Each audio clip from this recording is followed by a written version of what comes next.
Greetings everyone, my name is MUecker, and I will be presenting my new mechanic for this game. My mechanic is an alternating spike trap that changes if the player moves. And it will kill you if enabled, or let you walk through it, depending on the number of steps you've taken. Alright, let's get into how this works. The first thing that you have to change in order to get this to work is you need to go into the entity player and on event begin play. On event begin play, you need to create a reference to the spike trap, and then also on your player controls, get a event dispatcher to call out when the player has moved.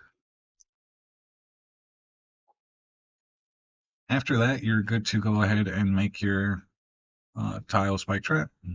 So to begin, the first thing that I did is on event begin play, I subscribed to the entity player's event, player moved, and that is how the spikes know whether or not to retract or extend.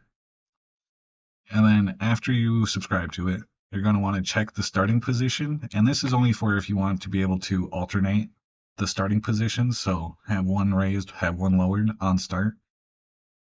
If spikes are enabled, true, enable the spike beds. If false, disable spike beds. And then this is how the communication actually happens for the changing. Is on enter, check the status of the spike trap. If the spike trap is enabled, kill the player and reset the map. And then this is kind of more of the functionality of like the placement. So again, subscribing to that player moved. When the player moves, set the start and end positions for the spike bed. And then every time the player moves, check the condition of the spike bed. If the spike bed is enabled, true, play the sound, set the spikes to off, and then lower the position.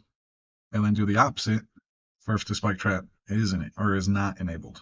If the spike trap is not enabled, play the sound, reactivate the spike traps, and then set the spike traps into position.